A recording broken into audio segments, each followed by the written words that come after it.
It's the early hours of the morning, and the seas of the coast of Oman are bathed in darkness. Perfect conditions for the Marines to begin their assault on the enemy. The troop have spent the night on board their landing craft utility just short of the coast, waiting in the darkness for the right time to transfer to their landing crafts and begin their long advance on the enemy. So it's now 04 in the morning. We're about 200 metres from Blue Beach, which is where we're going to land. And you can see around you, we've got numerous small craft inserting Royal Marine Commandos under cover of darkness, and we're now ready to land on the beach. The Commando units reach land successfully, but the hard work has only just begun. Amphibious assaults rely on being able to strike any time and anywhere, exploiting undefended coastline.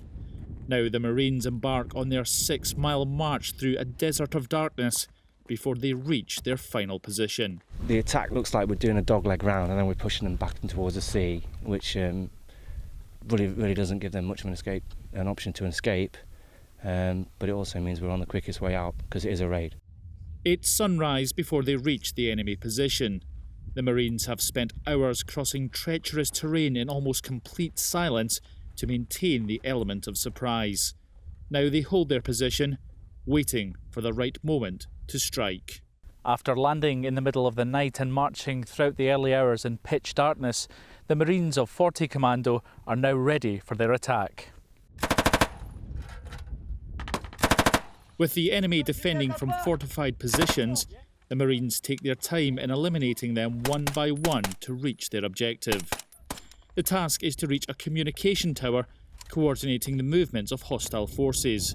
The Commandos make steady progress in their mission, and they're not alone in the job, as troops from the Omani forces join with the final raid, and the exercise is helping these long-standing allies learn key things from each other.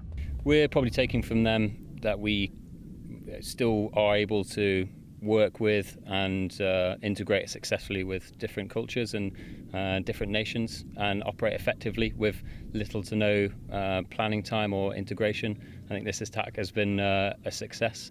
And then in terms of what they're learning from us, probably taking something away from our sort of tactics, techniques, procedures, but also the collaborative planning that we do, and hopefully that will feed up their chain of command and they'll be able to perform similar operations and missions as we've done today.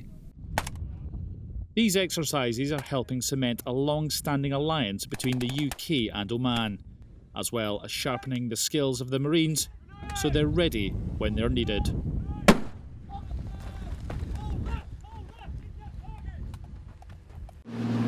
HMS Albion, the Royal Navy's flagship.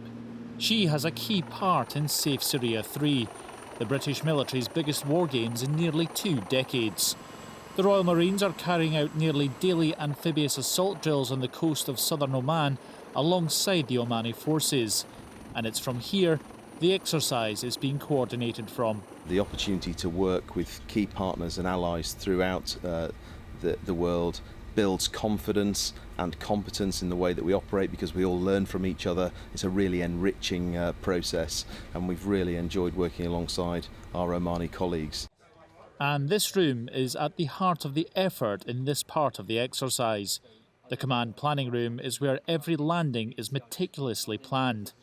It's here where Brigade Command makes sure that everything is in place to ensure the mission is a success. So this is where we conduct all the planning for the amphibious offloads. The lead commander group will be going ashore. Downstairs from us is the combined operations room, where the battle will be fought from. So that is with all the signallers and all the watchkeepers, with the big screens up the wall, keeping live situational awareness of the battle. This is working 24 hours, 48 hours prior. This is making the plan up here, testing it and adjusting it before we hand it over to the operations room downstairs, who will actually execute the battle. Up on the bridge, and it's night time, but the work continues as normal. The 18,000-ton HMS Albion is so large, it's one of the few warships in the service with a bridge big enough to play cricket on. And while a ship's vast size is a major asset, this crew has to be ready if something goes wrong.